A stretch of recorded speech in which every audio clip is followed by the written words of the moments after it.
37th parallel on America's haunted highway, it's Pixelated Paranormal, your guide to the unusual and the strange.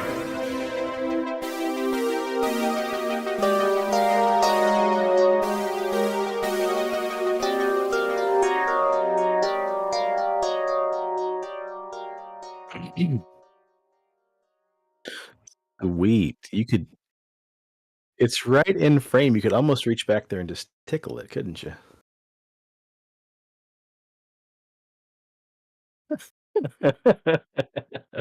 What's up, everybody? Welcome back to Pixelated Paranormal. This is episode 350. I am Sean. I'm very sorry we have been just kind of intermittently gone from streaming weekly. And with me, as always, is Preston. Preston, buddy, how are you? What's up, all you cool ghosts and goblins, you crocodines and crocodingos, you skeletors, skelettes, witchers and witches, and whatever else you want to be? I'm all right. You know, my associate at work knows me so well. He was like, dude, you download Expedition in 33. And I'm like, no, dude. And he kept pestering me for weeks. And I finally downloaded it last night. And before we recorded, I started it. And holy shit, it's like I've fallen in love all over again, just like the first time I played Final Fantasy X. So. Hell yeah, dude. Yeah. Well, good. I'm glad. I'm still just putting way too much time into 76 as per usual. But anyway, here we are, guys. So first up, a little housekeeping. Sorry we've been kind of hitting it every other week or so. Just like last year, this is really irregular. We got really busy in May and June of last year, and we were really spotty. So I think for the next few weeks, maybe mid-June, we might be going every other week, continuing, because Shayla and I are in the middle of packing up our current house, getting ready to move. Preston, you got, sounds like school projects out the wazoo with your kiddos, papers and projects and everything else. So yeah, right now I think we're going to hit every other weekend. Plus, next weekend, Shayla and I are going to be at Texas Frightmare the whole weekend anyway, so it just kind of worked out. But yeah, hopefully 2 weeks from today, we'll be back into a somewhat normal streaming schedule. But have no fear, folks, because even though it seems like we just up and vanished, we are back. And this week, we've brought 3 stories of unexplained disappearances to share. The tale of the Yuba Five, the disappearance of David Barclay Miller, and a yacht whose inhabitants seemingly up and vanished. So, let's get cozy, lock your doors, and maybe even turn up the old Unsolved Mysteries theme song, because things are going to get a little weird. And we're skipping the news, because last time was a whole news story. So any hoozle, let's jump into it, shall we? Any hoozle bamboozle. Back in 1978, 5 men from Yuba City, California, disappeared in a very strange and creepy manner that remains to this day one of California's most perplexing cold cases of a missing person, with this case still not solved even as of today, and the details just make it more and more confusing the farther you read into it. The 5 men in this bizarre disappearance are Theodore Ted Ware, 32 years old, a gentle giant described by his friends and family, known for his kindness, warmth, and genuine personality. Ted worked as a janitor and later at Pacific Gas and Electric, despite needing some supervision due to his intellectual disability. He was particularly close to Jackie Hewitt, who I'll mention in just a few minutes, and was known to walk long distances despite having a poor sense of direction. Jack, a.k.a. Doc Madruga, 30 years old, an introverted man of Portuguese descent who valued his own independence. Though never formally diagnosed with any intellectual disabilities, he had a below-average IQ score. Jack served in the Army as a truck driver in Germany before being discharged in 1968. His prized possession was his 1969 Mercury Montego, which he rarely allowed anybody else to drive. Then we have William Bill Sterling, age 29, a deeply religious individual with a gentle, empathetic nature. Bill regularly volunteered at local hospitals, reading Bible passages to his patients, and he had been diagnosed with an intellectual disability, possibly falling on the autism spectrum. Had spent a little time in a mental health wow, that's a hard one to say, mental health institution between For the ages of 8 and 19. for those of you who are like, what's a Mercury Montego? Well, back in the 70s, that was the same thing as a Ford Thunderbird. So it was a big Oh, fucking shit. land shark that wasn't that good looking. I would have preferred the Chevy Impala or the Caprice myself.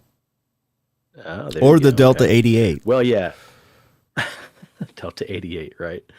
But anyhoozle, Bill Sterling spent a little time between the ages of 8 and 19 at a mental health institution. Of course, things were a lot different back then than they are now. And of course, the aforementioned Jackie Charles Hewitt, 24 years old, the youngest and most reserved member of the group. His parents described him as having been handicapped from birth, and he suffered from asthma as well. He reportedly, the most intellectually challenged of the five, was still functioning well within, normalcy, and very well within his unfamiliar environments. And then Gary Mathias, a gentleman who was diagnosed with schizophrenia, but was on stable medication. Anyway, all five men were friends and worked together through the Gateway Projects. This was a nonprofit organization for adults that had disabilities, and it provided them with, employment, social connections, and so on. It gave them kind of a sense of belonging. The organization played a crucial role in the fostering of friendships that bound these five men together. The disappearance of the five individuals would launch a complex investigation, leaving families with questions that remain unanswered decades later. Their families, who lovingly called this group the Boys, described them all as gentle, friendly, and not to go randomly off or act reckless, with the majority of the men in a group bringing unique personalities and challenges to the friendship circle, and they shared a special bond that formed through their individual connections to that Gateway Project, because each of them suffered from some sort of disability. See, despite having their varying intellectual disabilities and personal struggles, these five guys found strength and stability in this relationship because there is strength in numbers and also support. Anyway, on the night in question, February 24th, 1978, the group of five men drove in Jack's Mercury Montego car over to Chico to watch a college basketball game.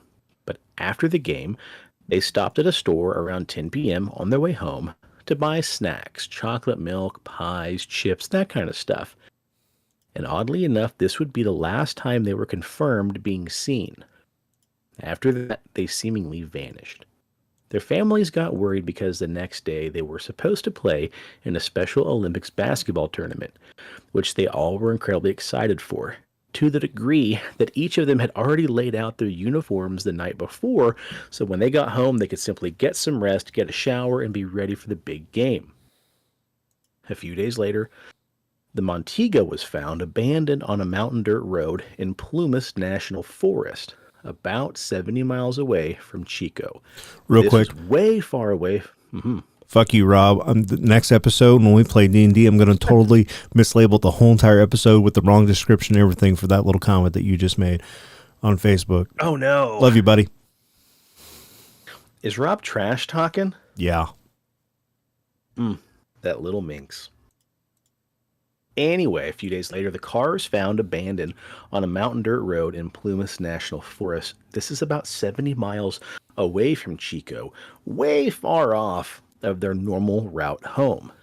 This road was high up, snowy, remote, and nowhere near where they would normally go.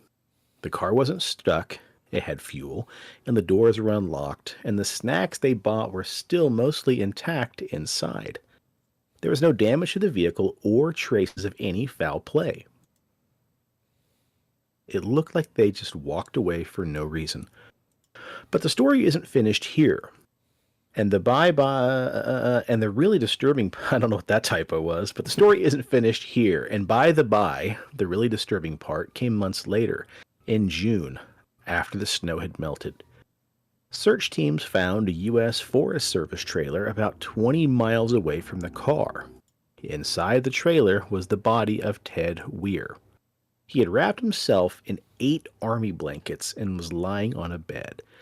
He had grown a beard and lost nearly 100 pounds. It looked like he survived for around 8 to 13 weeks before dying from cold and starvation. But here's where things get even weirder. Inside the trailer were several boxes of canned food locked into storage, but only a few had been opened. There was plenty of fuel, matches, and other heating materials, but no evidence of a fire could be found. He also had frostbite. They said it looked like maybe he had just laid there and slowly died, even though he could have possibly survived. Now, outside the trailer after the snow had melted, the bones of Jack Hewitt were found in the woods, and not too far away, Jack Madruga and Bill Sterling's bodies were also found. By this point, animals had scattered their remains, and it seemed they all had possibly died from exposure while maybe trying to get to other shelter or simply had walked away lost in the unfamiliar area. Now that explains where 4 of them went. All 4 had succumbed to either, just frostbite or starvation or all the above. But Gary Mathias, the one who has schizophrenia, and that doesn't mean he did anything specifically because of that mental disability, that's just how they labeled the guy in the story. Anyway, Gary Mathias had never been found. Only his shoes were inside the trailer, like he may have took them off and possibly wore Ted's heavier boots instead. People guessed maybe he left the trailer to find help, but nobody ever found a sign of him ever again. No clothes, no body, no nothing. So while this remains one of the many unsolved cold cases, one theory involves potential third-party involvement. Some speculate the men may have encountered somebody who either intentionally or unintentionally led the group astray. The remote location where their car was found isn't on any logical route between Chico and Yuba City. The medical examinations of the recovered bodies revealed little conclusive evidence about the cause of death beyond exposure to the elements. The considerable time between the disappearance and the discovery complicated forensic analysis, but perhaps most perplexing is why the group separated. 3 bodies are found in different locations, suggesting they didn't stay together in their final hours. This contradicts typical survival behavior, where groups generally remain united, especially among friends with close bonds. This leaves many questions to the case. Why did they drive so far off route in the snowy mountain night? Why simply abandon a working car? Why go 20 miles through the snow with no jackets or gear? Because that was the really strange part, right? Like they were found 20 miles away from where that car was.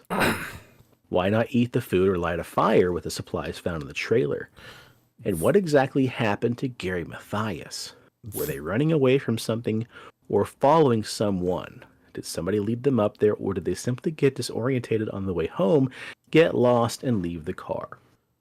Some think the group panicked or had a shared psychosis.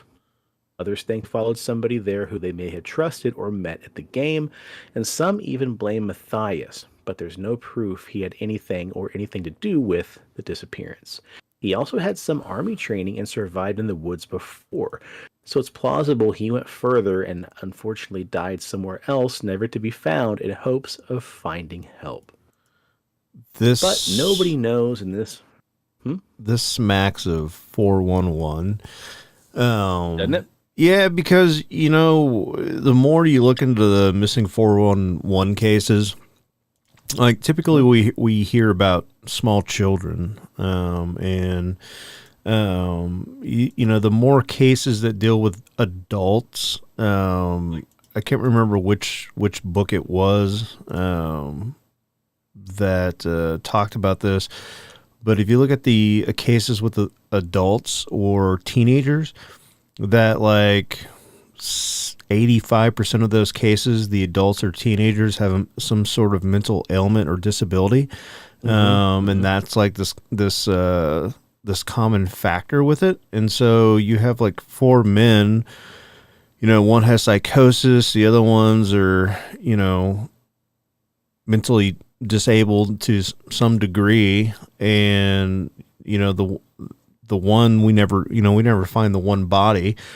And everybody's all like, "Oh, somebody let him off." Why would you leave a perfectly good car? Why would you, why do we find the one guy wrapped in like 10 army blankets? So that's typical 411 behavior, right? Like, they leave perfectly good vehicles behind. Like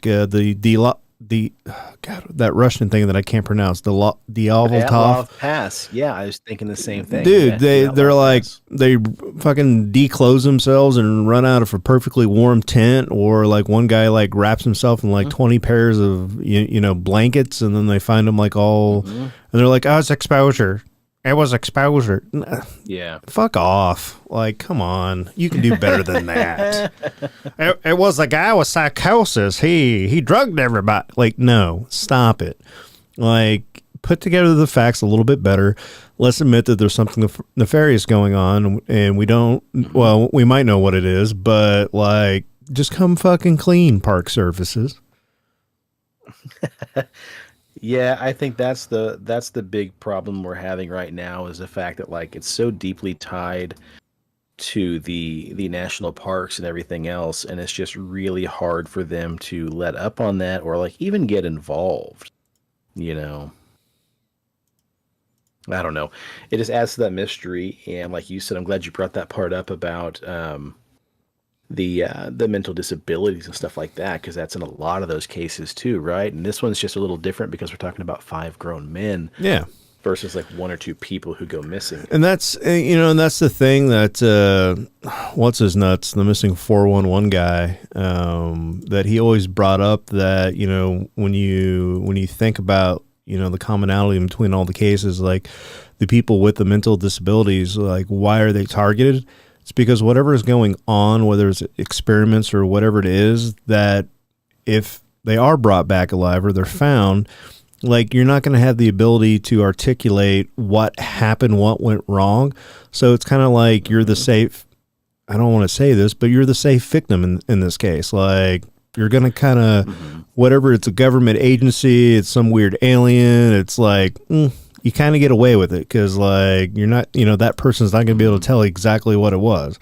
Well, it's like the little kid with autism. It was like, my grandma made me poop on the poopy paper and it was sticky. Sticky paper. Yeah, like, okay, like everybody's like, hey, he's a fucking kid. Like, all right, you just made it up, poopy paper. Okay, whatever, kid.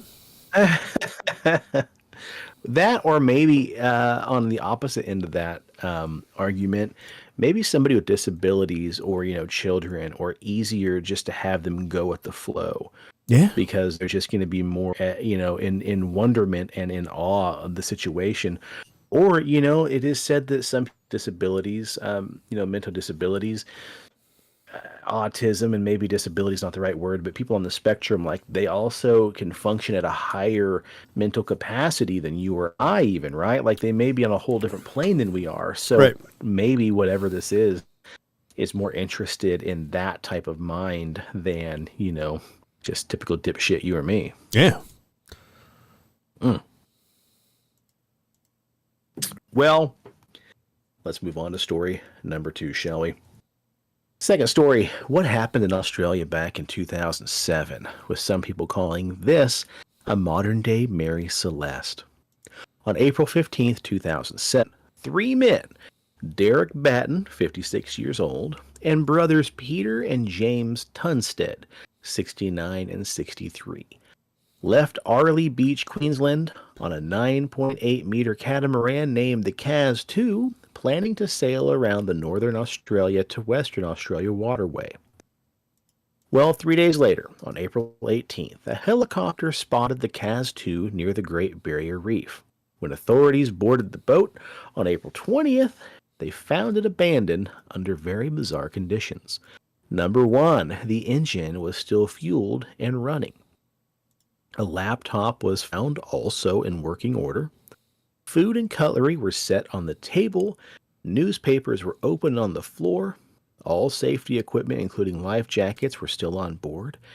Everything seemed to look perfectly fine, with no real evidence of anything amiss, except for one single sail had been badly torn. Otherwise, the anchor was up, the small dinghy was secured at the stern, and there were no signs of struggle or foul play.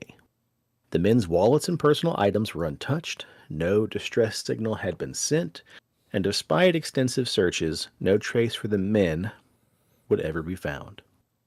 Theories of the disappearance include several about proposed accidents of everybody going overboard during a fishing trip. Coroner's inquest suggests that one of the brothers may have been trying to free a fish line caught in the propeller and simply fell overboard. The other brother could have jumped in to help, and the skipper, Derek Batten, may have been knocked overboard by the boom while attempting to rescue the brothers. None of the three were strong swimmers, and the sea was choppy, making it unlikely they would ever return to the boat had all three, or even one of them, gone overboard. Or perhaps the strange disappearance was a freak weather event. Some speculate that the sudden weather change or freak wave caused the men to fall overboard. However, the calm state of the boat's interior and the presence of food set on an open table with a newspaper spread out suggests there was no real immediate emergency. Others suggest possibly the boat may have had a collision with another vessel. The boat was found with fenders out, which are typically used when docking or alongside another vessel, so this led speculations the Cas-2 may have come alongside another boat. However, police noted that small boats often leave fenders out, so this may not indicate anything unusual. Perhaps this could have been a staged disappearance. There were suggestions that the men staged their own disappearance, perhaps for insurance fraud. Authorities found no suggestion, however, supporting this theory. Financial records showed that no suspicious activity had been found, and there were no sign of planning such an event. Perhaps medical emergencies could be at fault. Another idea is that one man suffered a medical emergency, and the others went overboard trying to assist. Again, this doesn't explain why no distress call was made or why safety equipment hadn't been used.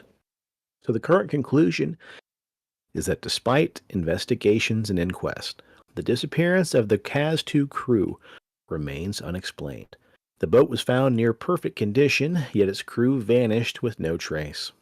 No definitive evidence has surfaced to confirm any theory. This case continues to baffle experts and remains one of Australia's most enduring maritime mysteries. Ooh. Everything in Australia is trying to kill you. I don't know. The sea is a dirty mistress. I don't know if I could trust. I don't like airplanes. I don't know if I like boats any better, you know? No? No. I always feel like, look, if the plane's going to crash, by the time I get sucked out, like the force of falling, like you're going to black out and you're not going to feel like going splat. There's something about like drowning that freaks me the fuck out even worse. Like, I'm good, Mm-hmm. If God wanted me to fly, he would have gave me wings. If God wanted me to be on water, he'd make me like fucking Kevin Costner off of Waterworld. I would have them little fucking gills and the flippity flapping in the back of my ears. I'm a land whale, baby.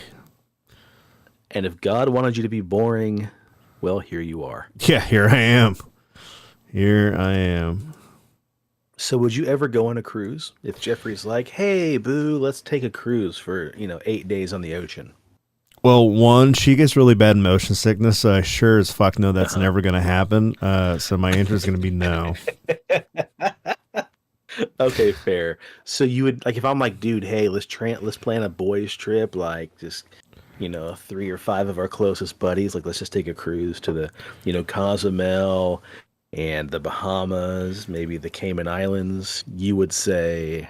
fuck, I'd probably do it, but I'd bitch about it the whole entire time. I'd be like, hey... Bitch about it and be drunk for the entire trip. I'd be like, look, I need you to buy me the fucking drink package and fucking pamper me the whole entire weekend. Like, I need to be a princess about this. Because we're going to drown and die. Okay. Look, I could teach you a thing or two about drinking on a cruise ship. The secret is not to buy the drink package. Just buy a couple, cash price drinks, and then the minute you hit like your first, oh God, what do you call that? Like the first dock that you're going to get off of? Yeah. Then you go buy your alcohol there, because there is, on most cruise ships, a modicum of alcohol you're allowed to bring back on. So... I may or may not have brought on boatload's an unintended pun, but a bunch of alcoholic lemonade coconut drinks from Nassau.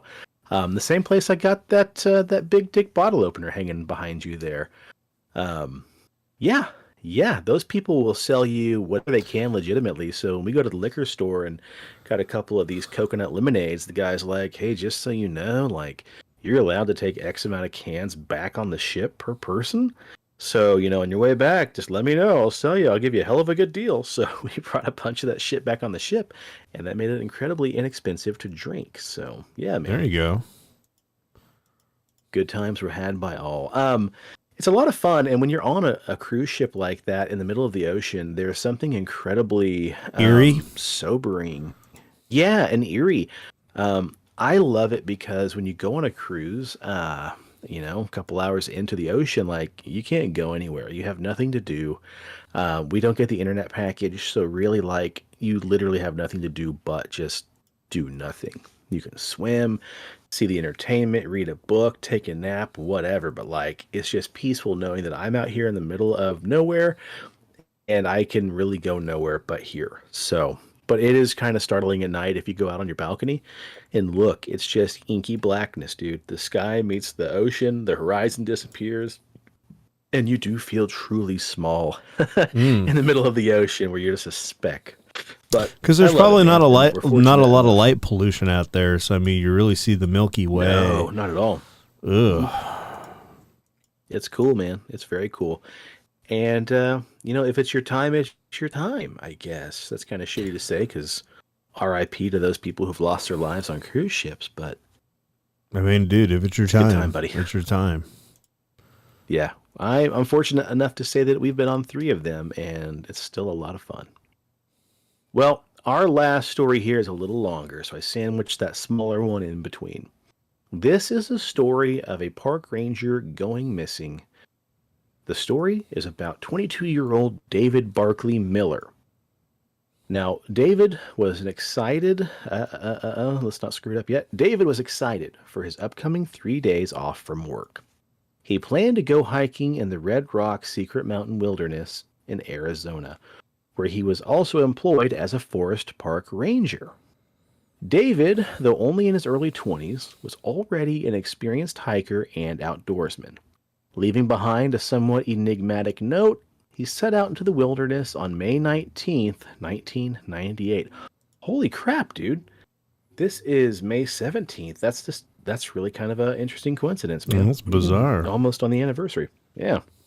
Anyway, he set out into the wilderness on May 19th of 1998 and was never seen again.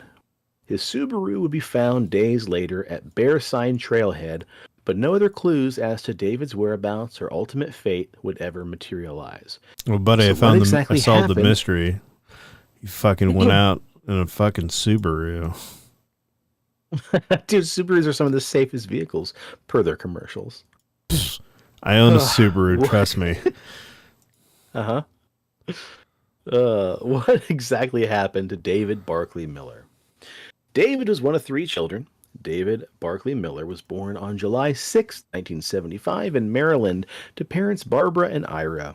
His brother and sister were both afflicted by rare bone diseases, which David himself never developed, and tragically his sister passed away in 1984.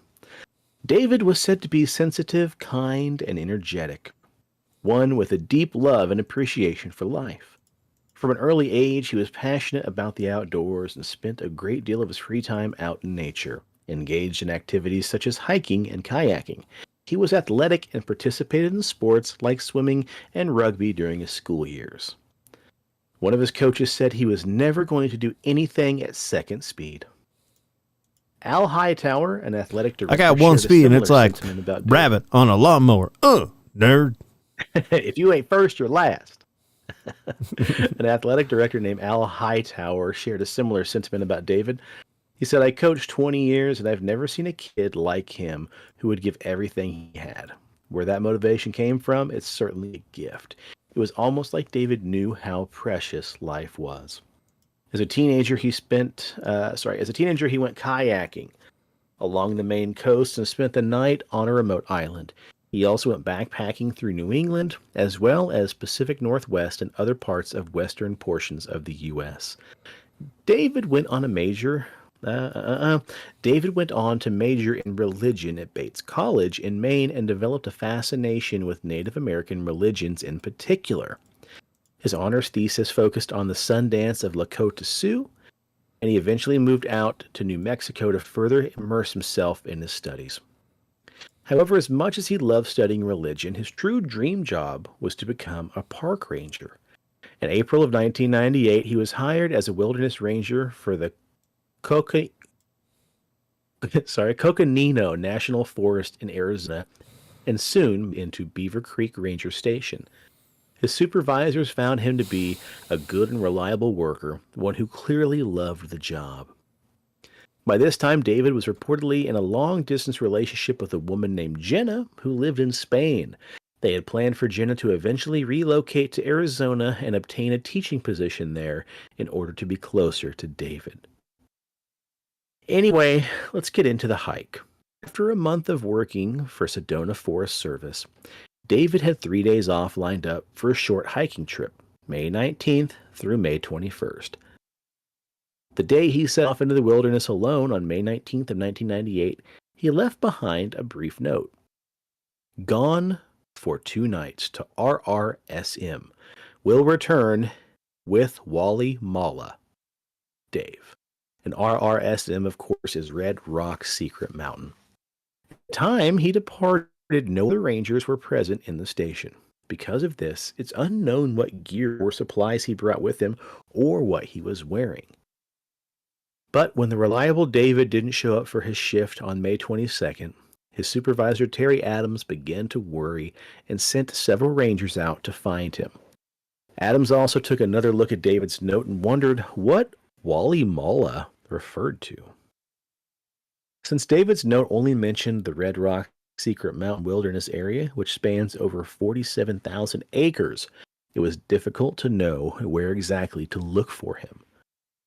However, the searchers got their first clue when they found David's vehicle parked near the Bear Sign trailhead. Although while this gave them an idea of where David's hiking journey had begun, it didn't tell them anything else, including where else he might have gone or where he was now. The Subaru didn't contain any useful information or evidence either. The Rangers... Of course it did. It's a fucking Subaru. Jesus, why do you hate Subarus so much? What do you drive, a fucking Ford? Yeah, my wife drives a Subaru Forester, and I drive a fucking Ford F-150. Fucking hate that car. The Rangers then discovered David's signature on the visitor registration for Volty Arch Trail. He made a notation on it that read 3-day tour, Day Ridge. However, as Red Rock region has many ridges, this didn't really prove helpful or narrow down exactly where he was. Terry Adams then contacted law enforcement to report David officially missing, as he felt like this was necessary to get them involved to expand search efforts. Police officers and volunteers, including members of the local hiking club, as well as Forest Service workers, all looked for David. They combed the area on foot and horseback and also utilized a helicopter. Search dogs were brought in as well, and they were never able to pick up David's scent either. Sterling Pass, Secret Canyon, and Bear Sign Canyon were all searched, but to no avail. Literally no sign of David would turn up. One mystery, though, was cleared up when one of David's co-workers explained the meaning behind Wally Malla. He said this was an inside joke between them, a reference to a plant they called Native American toilet paper, whose leaves could be used for the purpose. Later, though, a woman named Gwen, who worked at a local bookstore, eventually came forward to report a conversation she'd had with David shortly before his hiking trip. According to Gwen, he'd come in and bought a topographical map for Sycamore Canyon and Wilson Mountain. He expressed an interest in exploring those areas in particular, which at least gave investigators a better idea of where to search for him within Coconino National Forest. Additionally, she said that David mentioned he might walk on the road to hitchhike back to his car if the hike went on longer than he originally planned, reducing the amount of time it would take him to return. Still, though, even with this new information, the authorities were ultimately unable to locate David or anything he may have brought with him. One of his friends stated that David had tended to be a loner and enjoyed walking off trail. It was then theorized that he might have wandered off a trail this time, as well as subsequently become lost or injured, or perhaps succumbed to the elements. This is still the most plausible explanation for his case and disappearance. However, Sedona's reputation for reports of paranormal activity, paranormal activities such as UFO sightings and vortexes, have inspired some theories of the supernatural variety to explain David's disappearance. The YouTuber The Missing Enigma, who made a well-researched video on David's case, traveled to the Red Rock Secret Mountain region. It's an area that's characterized by rough terrain, canyons and cliffs, and some stretches of poorly defined trails. From his time there, he felt it would likely be easily to get lost if one wandered too far off the trail. Later on in February of 1999, a body was discovered in Phoenix, Arizona, Maricopa County. Among the items found in the remains was a green backpack with the name Barclay written on it in marker. It was briefly considered to be the John Doe, who actually would be David Barclay Miller, due to coincidence. However, David went missing in Yavapai County and wasn't known to label his belongings with only his middle name. Furthermore, an examination revealed that Phoenix John Doe had ended his own life, likely a matter of weeks before being found, whereas David had vanished several months prior. He is believed to have been 35 to 50 years old and had a butterfly tattoo on his arm, which David did not. Ultimately, David Miller was ruled out as being this man. In 2022, there was an interesting development when the sheriff's office received a report from somebody who'd come across an old campsite in Secret Canyon. Clothing, some of which was estimated to have been made in 1997 or 1998, had a number of small items that were recovered from the site. All told, investigators put more than 300 hours into combing the area, but no human remains could be found. DNA recovered from a pair of pants at the site was tested against DNA provided by David's mother, and the results showed whomever the person was, they weren't related to Barbara Miller. So the campsite probably hadn't belonged to David. No fingerprints would be found on anything, which isn't especially surprising given how long the items had been likely sitting out in the elements, and sadly they were no closer to finding the missing man. Hopefully one day they will find the family and finally hopefully one day they will find him and the family will have closure. A trail in Coconino National Park has since been renamed in his honor. The case of David Barclay Miller, the wilderness ranger who vanished without a trace, remains unsolved to this day. Oof. Damn. When you talk about like the paranormal aspect and everybody's like, there was, vortexes and fucking aliens, like the amount of reports of like caves where they discover like giants and giant bodies. Any other part of the world, when you talk about giants, there are people always go missing and people report being cannibalized by these giants. That, why did that one paranormal researcher guy didn't go down that rabbit hole? I mean, like aliens, vortexes, nah, bro. We're in we're in the fucking giant territory. Dude got snatched by some giants. Yeah, I think that in his studies, Paulides has probably talked about that. I mean, I know there was a documentary with him, and they talked about the vortexes and how, like, time was bent between 2 points in these national forests where another person had gone missing. So, just because we don't have a book or we haven't covered, one of the million stories of David Paulides and giants doesn't mean maybe he hasn't thought of it. Damn it, Preston wants giants. I'm not saying it's giants, but it's giants. It's giants. It's giant aliens. Well, there we go. Originally, I wanted episode 350 to be this big radioactive 350th anniversary or 350th episode, but unfortunately, there was a story I heard a long time ago called The Atomic Bigfoot, and I wanted to share that on this episode. But the Atomic Bigfoot actually wasn't truly atomic. It was just a story of a Bigfoot in Monroe. You can look up the Monroe Monster. And it was just a story about a Bigfoot who may or may not have been staying and sighted near an old, like nuclear reactor or something like that. So there wasn't anything actually atomic about him. Then I wanted to share the story about Range 4 Harry, which Preston and I have mentioned off and on for the last 10 years. Love that little feller. Range 4 Harry. Yeah, dude. Range 4 Harry is a really cool story about a extraterrestrial horse that glows and is somewhat transparent and radioactive.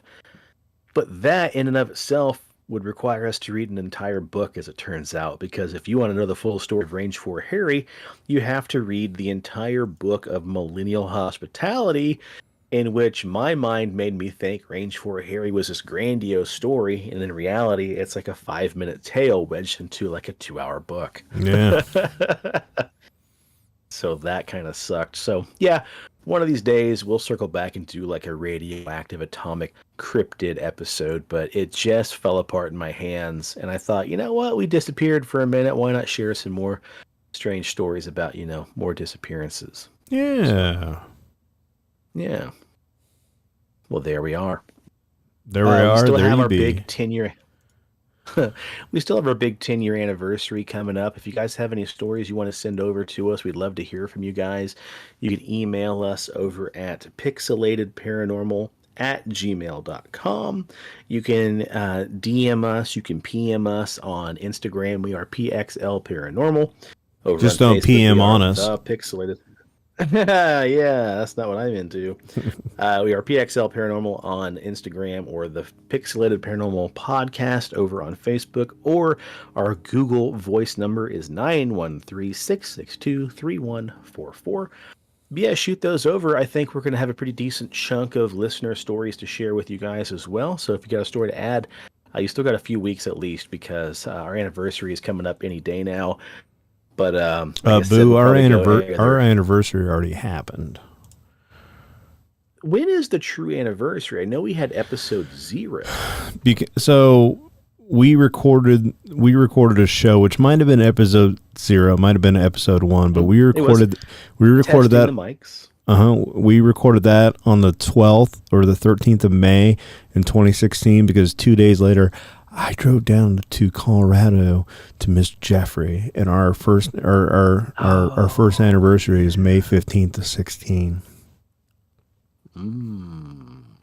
Okay, well, shit, there you go, dude. So it did come and pass. Now, I need to find out. Just like her when she's like, hey, when was our first anniversary? The fucking 15th. Is that today? Yeah. Well, then happy anniversary.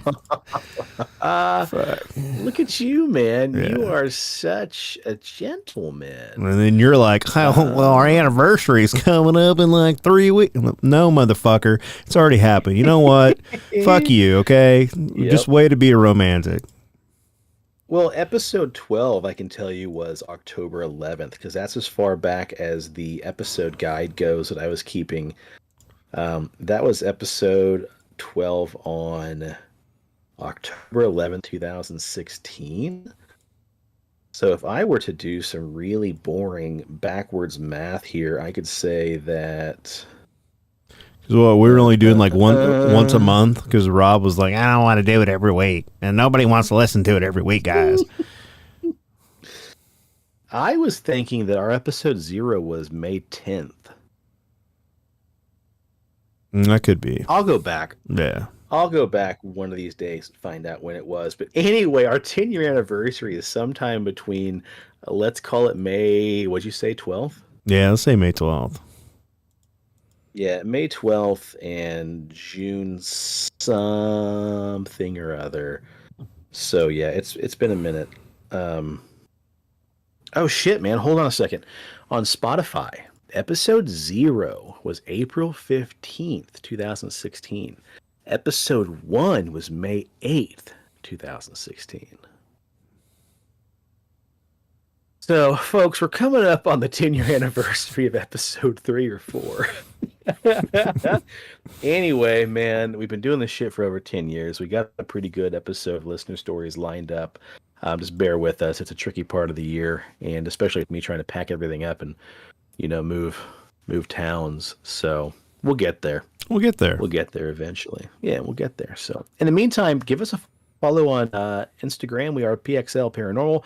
We're up to 1,100 followers there, so that's pretty cool. Facebook, somewhere around 430, 450, so that's great. Where are we on YouTube, Presto? Like 334, 335. And then probably 66 on Rumble. So, like, that's... Damn, Daniel, okay. That's going up. Yeah, man. Yeah, we're moving and grooving, baby. Moving. We're doing little to no...